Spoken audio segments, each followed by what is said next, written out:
why isn't there like another person or place that I can call in regards to something that's not necessarily criminal? Like, what if I see somebody who may be on drugs on the street and I want to help them, but I don't want to call the police on them because I don't want them to be arrested?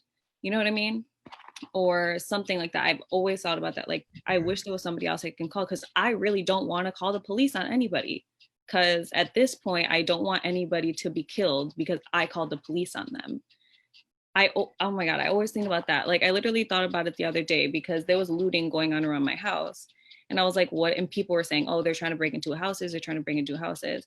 And I was like, if somebody tried to break into my house right now, I literally wouldn't want to call the police because I don't want somebody to be killed because I called the police on them. Now, what you were saying with like somebody like they're on narcotics or whatever like that, the issue with that, even if you call it in and you try and make it like an ambulance request, if like, and this is kind of just going to like policy and procedures of local municipalities. If somebody's like, hey, there's somebody high, like all messed up on drugs, they need an ambulance, they're also gonna send the police because they don't know how the person's gonna react to the paramedics or the fire, whoever's going. So to protect them, they make police go. So something like a narcotic type phone call, would it be more beneficial than to send an unarmed kind of professional into that situation, or still send in like an armed police officer to handle a situation like that? I would like to say that there be some type of unarmed, highly trained individual. Narcotics are such a like, you never know what you're gonna get. That like definitely for like suicide calls, mental health calls for sure. Like let's send like a crisis intervention team of some sort, like for sure. Narcotics, like somebody like some elderly person who doesn't know anything about drugs, or like I think they're smoking the dope again, and it turns out they're actually on like PCP. You know what I mean? So like, no, you're gonna probably want a little bit of force potentially there on that call. So it's just not a black and white. Like I don't know who's going to make that determination for like what calls go to who, but there should be another option outside police. And so reforms, right? It seems like we haven't seen a lot of reforms in recent years, at least to like the justice system, police forces. Does it have to do with like police culture necessarily? In terms of like the reforms? Yeah. I guess by definition, yes. I think it's more the police unions in a way. And I'm not sure how much of the unions are dictated by local politics versus what's actually like the feeling amongst the police. So I never really participated in any of the union stuff. So I'm not totally like familiar. So I don't want to speak out of term on that. Yeah. But, it's not like the, police are like protesting every time somebody is like, oh, let's have reform. The police aren't walking a picket line. The unions behind the doors are saying like, nope, you guys aren't doing that. So do we need to see a change then to their culture? Essentially, like, do we need to see them more vocally active in wanting reforms, or is it something that is not necessarily wanted? Somehow get the law enforcement community to buy in on select reforms. Now, if you start introducing like blanket reforms at like Congress, that like everybody knows with everything, they're going to like stuff as much stuff in there as possible, So police are not going to get on board with there's like blanket reforms without a long review process. So I know it's not ideal because we want changes and we want it now, but I don't see it happening quickly. I see one issue at a time being handled. I agree with that. It is a long-term process. Like it's not going to change overnight. But I think as far as like community policing or just community gathering in general, it's really important. And I feel as though the society that we've all probably grown up in the past 15 years is people are so isolated from each other. And a lot of people don't even know their neighbors. And so I think it's important to just simply, get to know your neighbors at some point. Like I've, made an effort to meet my new neighbors whom like I've never met these people at all, but just to know that I have people around me that if something were to happen to me, that I can knock on their door. I have, enough trust with them and that they can trust me, that if something were to happen, then maybe I can reach out to them first before I need to call law enforcement. As much as we would love for this utopia to happen, it's just not the reality. So it's like, my approach to everything is, what can I do? What can I control to at least help myself and the people around me? Because the issue is so much bigger than just one person, for one person to handle. That's why I don't think that, one voice is going to trump all voices, because that's just, one person can't take on this situation. It has to be a community effort, white, black, brown, whomever. So it is a community effort, but you have to have people who are willing to be a part of that community. And sometimes you have to forget about the people who don't want to be a part of that community, just because we're all trying to get to a certain solution. I would encourage for any mayor, city official, to have these types of conversations with people in the community. We know that we're dealing with a delicate situation, and we have people in our corner who are going to make an effort to bring this situation forward, so we can start implementing laws, start implementing people in the community who can be neighborhood lookouts, just some things like that. Because my thing is, I can't just trust someone in the community to handle things that I would probably in the past call the police for if I don't know them. I don't want to just, hand over that power to anyone in the community just because this is some new thing and this is what we're going to do. Like, I feel like every step should be a detailed plan where we can all be on the same exact page. So that brings me then to another question. So who should be policing us then? I was gonna go back to her point. It should be the community, right? That's where it should start. I wholeheartedly agree with her that no, I wouldn't trust my neighbor to like come in guns blazing if somebody has me held hostage in my room. You know what I mean? Like, no, there should always be someone around for that. But when it comes to doing a lot of the minor things, I feel like the community should be the ones who handle it and then, take the proper chain of command to make sure it's resolved, right? So Billy Brown, we had talked last time we had one of these discussions about residency, right? And how people should be from within their community when they're policing it. And the example used was Rockford. But one of your previous statements was that parts of their community were extremely racist. So do you want those same people then policing you if you still feel like they're racist towards you? I would say no, but I feel like if you're gonna have people in community policing, there also has to be a level of checks and balances, right? So Right. if you're from out in the boonies, you shouldn't be allowed to go police the entire black side of town just because, like, I've been in a situation where I've seen guys walking around with like Nazi emblems, KKK stuff on their chest, like wearing it proudly to a grocery store in Rockford. You know what I mean? So you think I do not agree with letting them police anybody, to be honest with you. But like I said, it has to be a system that people are checking each other. They're like, okay, if you're gonna be here, I'm gonna send in the toughest person that can psychologically destroy you, and let's see what comes out of you once it happens, right? It's like treated like the military in that respect, where you got to break the person to see who they really are, and see, okay, nah, he's not gonna fit because he just snapped on me, and I'm not even serious. You know what I mean? Yeah. Generally speaking, I agree that you should have people from the actual community that's being policed as the police. An issue you're going to run into is first off, like somebody from Mount Greenwood in Chicago versus somebody who's from Austin. Those are two like very different people. You know what I mean? So like, do you go down to that level where it's like, oh, you're from Mount Greenwood, you can police Mount Greenwood? I don't know how like far down you go with that.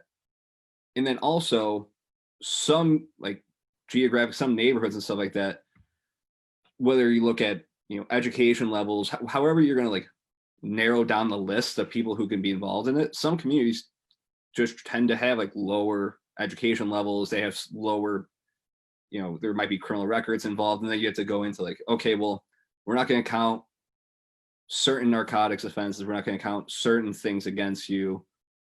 But it's going to get very tricky, like actually making a system to do that. I'm for it, but that like there's a whole bunch of other factors that go into that.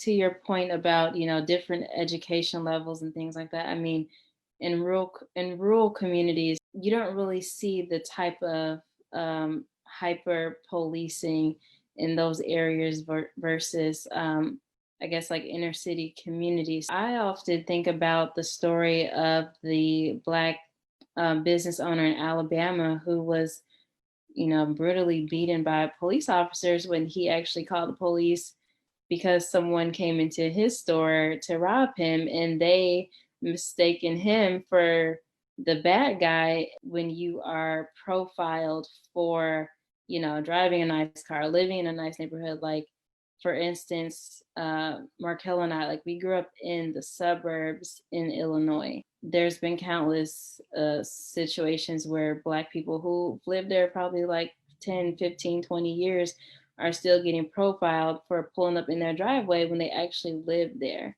It is perception. I would agree that I feel like if a person is from that area, I feel like they would have a better time with policing that area because they might have a different experience with the people in that community. I'm not saying that, someone from a different area can't police in a different area, but you have to be willing to know that community. Don't just go in and just police because that's just your job.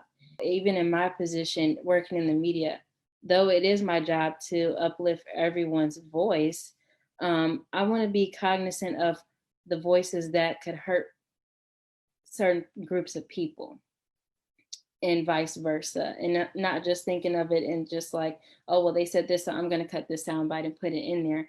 That some things that you do or that you say could hurt that community and the trust that you're trying to build within that community. Police being from that community and policing that community is almost, I don't want to say a quick fix, but I feel like it could be something done relatively soon that might make a big impact. Because yeah, I personally think that should happen. Police should be policing where they grew up in. I don't think that somebody who grew up in Lakeview should be policing Austin. I would love to say that I don't want any police and I want my community to be like almost like a neighborhood watch thing kind of thing. But I think about Trayvon Martin, and this man thought that George Zimmerman thought that he was just this big bad neighborhood watch man. And in Florida, they have the stand your ground law. So he was just able to shoot and kill Trayvon and get away with it.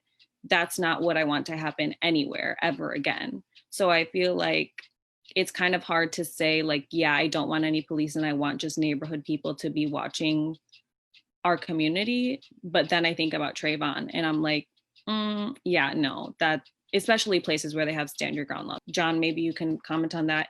If it would be easy just to have people who grew up in Austin police Austin or something like that. I like it. I do. The issue with some, there's some neighborhoods that's going to be, they could perfectly find candidates who want to be police.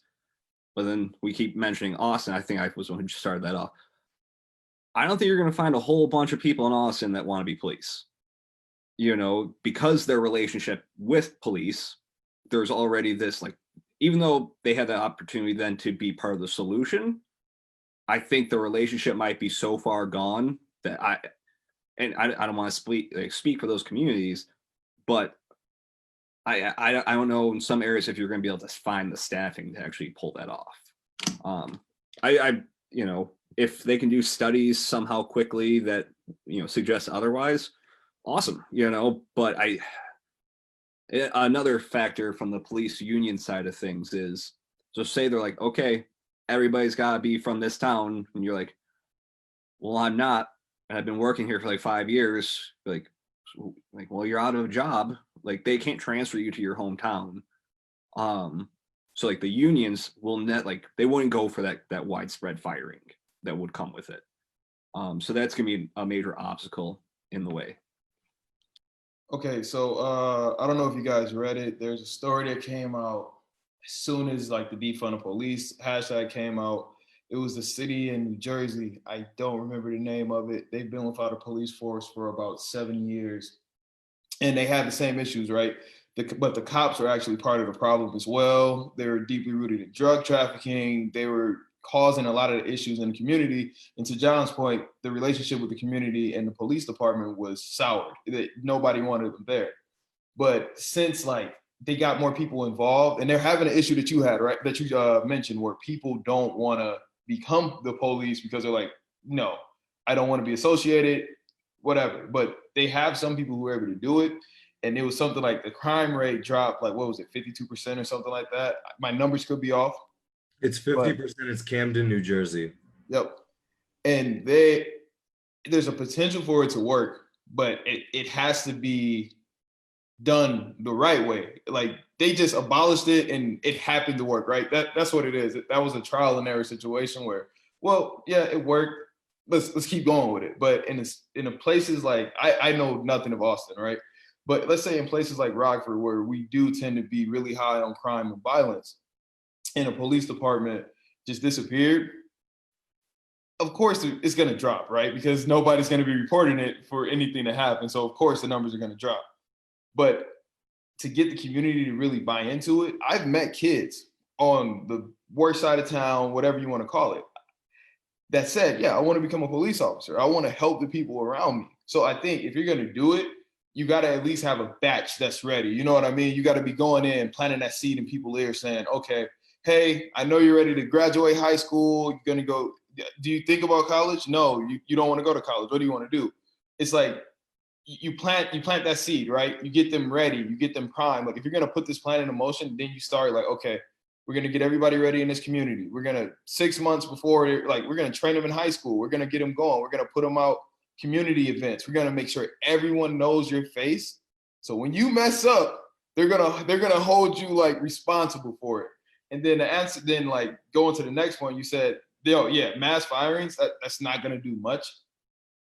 It's just gonna make some people angry, right? Like if you do it, and then I know you guys saw the organization in Florida where the guy said, hey, any police that's been kicked out for X, X, Y, and Z, come to us. We're starting an organization, right?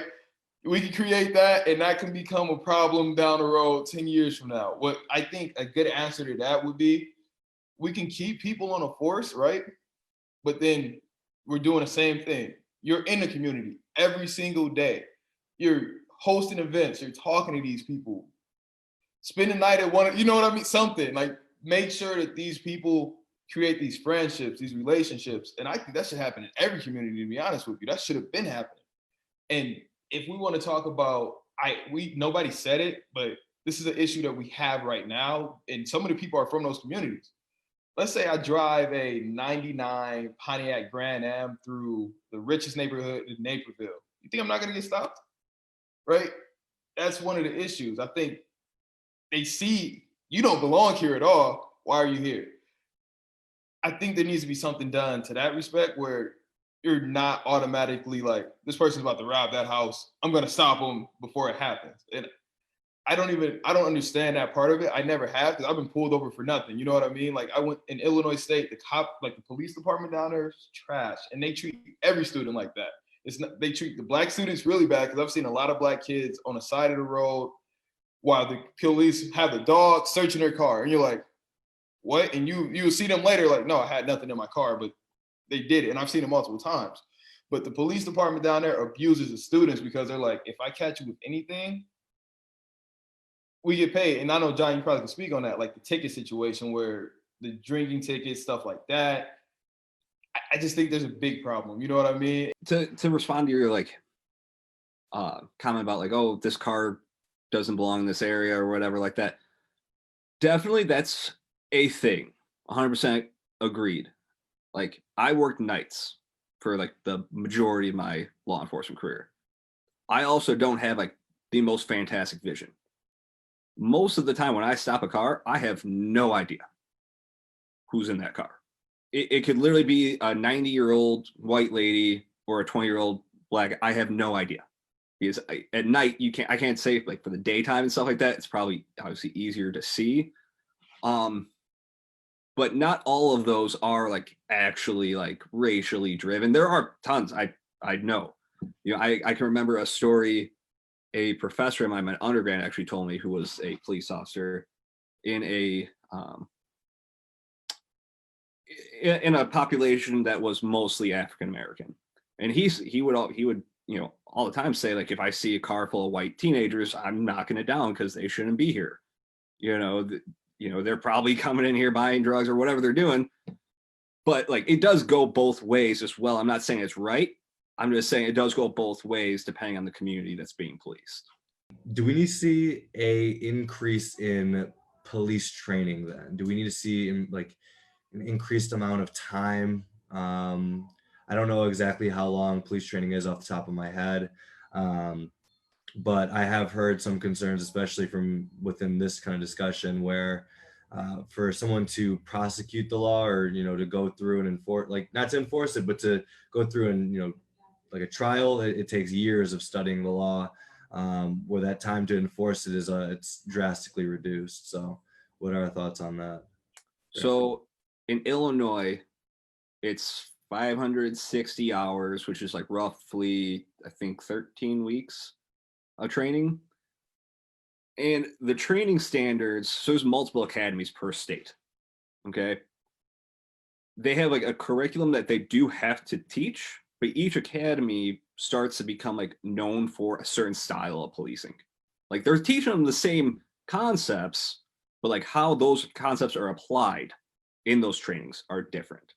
So like, say a community oriented policing, which I think in my academy, we had like 3 days of like conceptual theoretical conversation about community policing. Our academy might take that a lot more serious and like really bring in like good examples and extra things to help the, you know, the trainees, while certain other academies are like, hey, we have to cover it, snooze if you want, you know what I mean? Like, there's a major difference in how those theories are taught. So if they can make somehow probably reduce the number of academies, make like 1 or 2 very big ones, and actually enforce and like have the exact same things being taught everywhere. Because yeah, you know, Chicago's academy might be a little bit more like street cop, you know what I mean? But then they completely aren't learning the skills that the politicians have tried to put in reform, like through community oriented policing requirements and stuff like that. They're not learning those, you know, concepts, because the old time instructors, who a lot of them in the major cities aren't there necessarily out of choice. They're not there to teach because they want to teach. So they're going to teach certain topics in a certain light, which might not be the right way. I'm not sure yet that there necessarily needs to be more training. It's in terms of like time in, like 14 weeks is longer than the military's basic training. You know what I mean? It's okay, what are we doing during that time that they're there? We need to see major reform in saying like, hey, no, these are the standards. We're actually going to enforce these standards.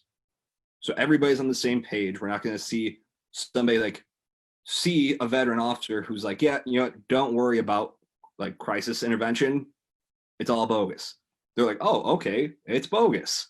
So they're not going to take it serious. So their training, it's getting like sabotaged before they even hit the streets. To a certain degree, it's very dangerous with that type of, I guess, lackadaisical training. That's about a semester in college in length.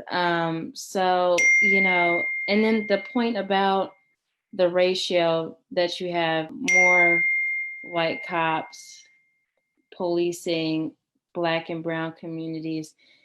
I mean, I just can think of my time in undergrad where I went to school with white kids who've never even seen a Black person in real life. Kids that are from Sandwich, Illinois, places like I never even heard of. And so to me, if I was in that position, I probably would be scared to go police in a community that I've never been to, and to police people that I've never ever interacted with.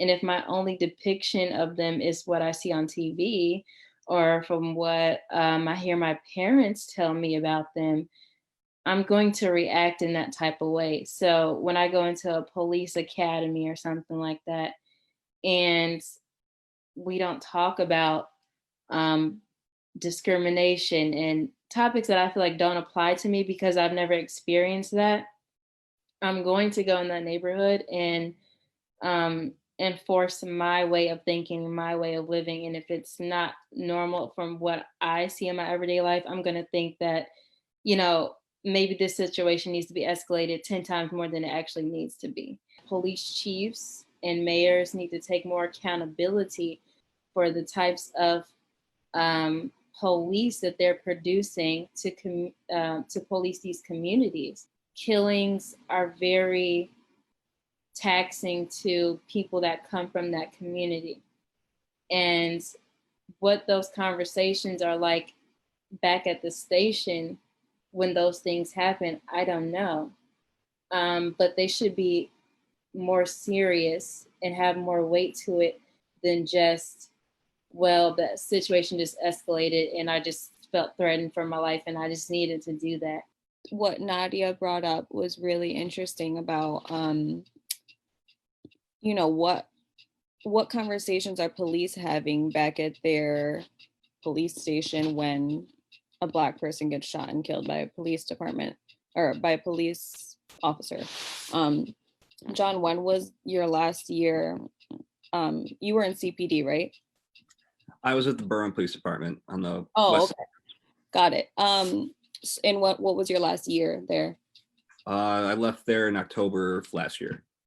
Okay, so what were conversations like? Because Berwyn is, you know, very close to Chicago. What were conversations like when Laquan McDonald was shot and killed? It pretty quickly across police culture went to, well, what now is going to happen? For Berwyn's, like, we're not necessarily thinking like, hey, well, oh, dang, we like messed up because that's CPD, we're Berwyn. I'm not saying that's the right way to look at it, but it's more like, oh, dang, this is going to be an issue for a while that we are going to have to deal with, like the protests and then the very few percent of the population that does go and try to take it a different route that protests. That immediately police who aren't directly involved go on to the next thing. In terms of homicides with minorities or African Americans, I've never been on duty where we, like Berwyn shot somebody, you know. I've been there for homicides, you know, like pretty much in progress stuff. And honestly, it's like, there's so much work that is like happening at the time that nobody's even like really talking about it. And that's kind of, I mean, that like, you kind of dehumanize the situation. I'm not saying that's right, but like to process, you're like, okay, I have a job to do. Like, okay, body, okay, family, where are the cameras? You know, so like you kind of hop into job mode. And maybe that's partially like a psyche thing where you're trying to like not acknowledge the fact that there's a body there. You know what I mean? Yeah, so that goes to like a whole other side of things, which I think we might have to table for like a different time, but like police psyches and like, okay, well, how often should police be forced to see therapists so they're not dehumanizing everybody? Got it. So it's really interesting because, I mean, we know that CPD as well as the mayor at the time, Rahm Emanuel, hid the video of Laquan McDonald being shot 16 times by Jason Van Dyke. So for me, it's like, I mean, you just said that you didn't have any homicides in your department, but it's just kind of like, in my mind, it really makes me believe that police want to cover up these things and they don't want to talk about it. And same with the mayor of the city. I feel like police, correct me if I'm wrong, immediately go into cover up mode. And that's something that shouldn't be happening. Like, people should be held accountable for their actions immediately. Like, this is not, let's cover it up because a Black man was shot and we don't want protests and we don't want looting and we don't want this. Like, this needs to be changed and that man needs to be arrested immediately. Like, I just don't understand where shooting someone 16 times doesn't equal, and killing them doesn't equal you're immediately on leave and you're immediately arrested. I was only on a call where somebody clearly messed up, and pretty much immediately everybody acknowledged that it happened. And pretty much immediately everybody knew he was going to catch some days, suspension wise for it. It wasn't anything like it wasn't like nobody got like beat or anything like that, but it was still like enough where everybody's like, oh, like 2018, whatever it was, like not like flying anymore. And I think that's another thing I would be interested to hear your guys' perspective on this, where I don't know how much individually everybody feels like they have been profiled and like how often that occurs. And if it is like, if you're like, feel like this is happening all the time to you, do you think, like, if you can remember, are these like more so older officers? Are these more middle-aged officers? Are these younger officers? I'd be kind of curious to see like your guys' perception of that. Reason I am looking at it is like you see in this most recent, well, technically not the most recent case anymore, up in Minnesota, the one training officer or the guy getting trained, he's like, hey man, I don't think you should be doing that. You know what I mean? The younger generation, like, I know this might sound ignorant, but like when everybody's like, it's like, oh, like pass legislation, ban chokeholds, ban all these things. Honestly, based on like my experience in the academy, I thought those were already illegal. Maybe they just like stressed it hard, but I was like, oh, you can't be doing that. Like, you can't go anywhere near that neck. So I think the younger generation of police, there are still bad ones. Don't get me wrong. I'm not saying that like, oh, the millennial police are great, but I think it is better. Not like this younger generation is better than the older generation. That could be my perception, but I would like to get your guys' feedback on that. I would say anytime I've been profiled, it's definitely from like a middle-aged cop. Or like I've talked to younger cops, you know what I mean? And most of them they're cool. But a lot of them have that experience where they've been around black people, where these middle-aged cops, you know what I mean? The black people they've been around have been the ones that they booked and are like, yeah, these are bad guys. You know what I mean? Being black in white spaces does get you more attention, whether positive or negative. And I mean, there's so many things that I could say that goes into that. Like I've been followed into stores or followed around stores just because of the way my hair looks, whether I have, long extensions and they're like, oh, who is this girl? Or if I'm just wearing my naturally curly hair and then people just stare at you. So you do always feel like you're different, and you do always feel like it makes you kind of feel like you're taking up someone else's space. So many cases that I've seen just scrolling through social media, and I'm sure you all have seen them too, of names that I just didn't know. And I work in the media.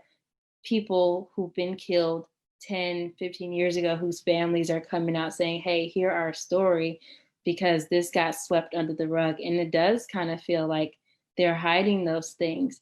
And it makes you wonder, like, for the Black leaders in the police community, why is it so different for them to just speak up and say something? I've listened to almost everybody here has kind of made this argument. I think I've even done it a little bit, where we've referred to an entity as like its own separate person, but off in the distance, like the media, the government, the police, but like that's us. Like we're all of those things, right? So in a way, it seems like we're almost pushing off responsibility and blame. Not just you personally, it's just anybody I've talked to, any conversation I've had, it seems like an easy way out.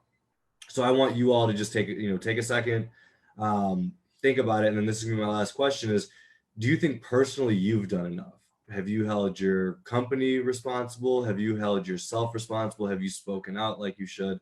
Have you done enough on these issues? To be honest, I feel like I've done the bare minimum, and that's like even speaking out, right? Having these conversations with people, talking to people in my company. My company has been, Liberty Mutual sent out an email like the day after the video dropped or something like that, a few days after. And they're like, oh my God, yada, yada, yada. Reach out to your African-American, like they didn't say that specifically, but you know what I mean? You got the gist of it. They said, reach out to your employees, talk to them about it. Like they encouraged it. They even had our CEO on and he talked about it, and he had like a panel like we're doing right now, people talking for like an hour, just getting everything out and discussing their feelings behind it, right? But no, I don't feel like I've done enough, like especially when it comes to like my family. Yeah, we have those conversations, but we're all on the same side, right? You know, so like I stopped having those conversations at a certain point. I try to do it with my friends and their families, but I feel like I don't talk enough to the people that are around me, but that's because you don't know how they're going to perceive it, right? We've all seen the videos of people going up and seeing a Black Lives Matter poster and just dragging it off the wall. You know what I mean? You don't want to go over to your neighbor's house and bring it up and then they're ready to fight you. So it's, I think a little bit, no, I haven't done as much as I could, but I feel like I've done as much as I can. It's like a tough question to answer. I mean, I've signed petitions, I posted, I talk to my friends about this on a daily basis. Like my friend group has been talking about this stuff. Like it's not just something that we talk about when something happens. Like we always talk about it. I talk about it with my family, with my parents. It's specifically hard because I think it's a generational thing. So I tried to talk to them about it. I'm sitting down with my mom and trying to have her watch 13th, the documentary on Netflix. So I've been watching that with her. She's like, wow, it's like she's learning for the first time things. She also, I mean, she moved here when she was young, but she's from Colombia. So, but yeah, it's really interesting to hear my parents' side of it, or parents' opinions, I guess. But I'm trying with them. I've gone to multiple protests, but I feel like I'm learning every day how to be a better ally. I think that I'm never going to be the perfect ally. I think it's really hard to do.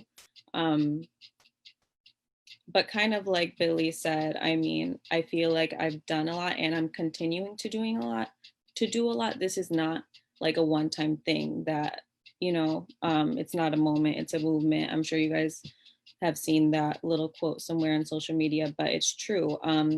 This is not the first time that I've been to protest. I went to protest in 2016 for Laquan McDonald, having the same words on a sign that I'm having in 2020 today. And I probably will have it in more years to come, unfortunately. As long as we're educating ourselves every day. I literally brought out I kept all my sociology papers from college and like all my notes. So I brought them out to like literally reread them and like literally re-educate myself, because we can't all say that we remember every single thing that we learned in every class of college. And right now, the things that I'm rereading about are really important. So I feel like yes and no, I guess, to answer your question. Long answer, short no.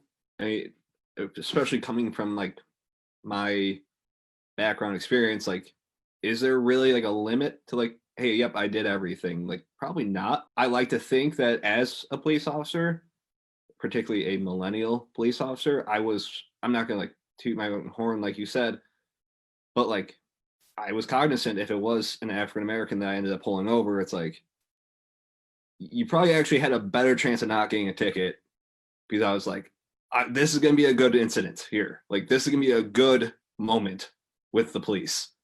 Like I did my best to like try to not do anything with you. You know what I mean? Because I was like, there's such a good tension here. But like, I always knew, you know, everybody I think knows that like police and African Americans have like, there's a bad relationship obviously there. But like the first time, like coming from I'm a white kid, you know what I mean? Like first time I pulled over a black guy and he was like terrified. I was like, you know, man, like I haven't done anything to you. Like, what are you scared of? And it was like kind of like a waking up moment. You're like, oh dang, like this is like real. You know what I mean? So like I would try to always do right in those situations. In my personal life, I work in, you know, intelligence, so I keep a fairly low profile with everything. So like, you know, barely on social media, barely on everything.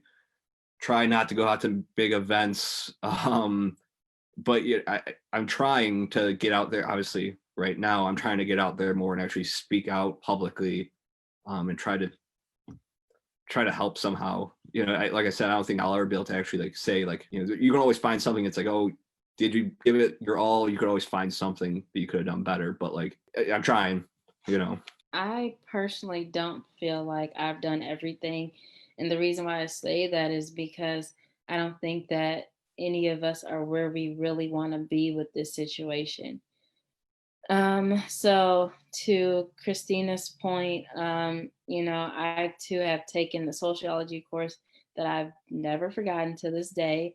And what I always encourage people to do when they say, especially people, white people, what can we do? The best thing you can do is just educate yourself. Even if you think you know it all, even the best of the best don't know it all. None of us know it all. I always say, find out the why, because oftentimes, which this is the thing that I don't like about the media, is that people will use these clips of looters and things like that and not give any context, and the bites are so short, and I could see where all the confusion comes in to that. But I always say, find out the why. You'll never see a cop shoot someone for no reason. Like, even if you feel like it's no reason, maybe there's fear behind that. Maybe there's something more. So I always say, dig deeper. You see someone looting, there's a reason why. People aren't stealing bread for no reason. Find out the reason why. And then that will open your eyes to see that people don't want to, steal to eat that day. People don't want to, steal TVs to sell it so they can have $400 in their pocket for the next week. Like, people don't want to do those things, especially for Black people, Black Americans, where, we've inherited this sort of ancestral trauma. It's getting back to talking with your elders. I make an effort to talk to my grandparents every day. I don't like the fact that I'm, having these conversations with my grandparents who've lived through more troubling times than I probably ever will, even though things are terrible right now. So I always try to get their perspective on things, because we've just gotten started in our life and we don't know everything. So it's just good to have an open mind for that. And my thing has been to push people to support Black businesses. And I feel like that's important for two reasons. Well, really to help liberate Black people to be more economically efficient, and also to build community trust, and I feel like all this goes back to the community. Know who the people are in your community who are business owners, and make conversation with them. Be involved in the community by getting involved in local nonprofits. Just taking the time out to spend time with children who may not have that sort of guidance that they need in the community. And I feel like that will help us, for one, get our mind off all the craziness that's going on, but two, help us to build that trust in each other again. So do I feel like we've done everything that we can? No, certainly not.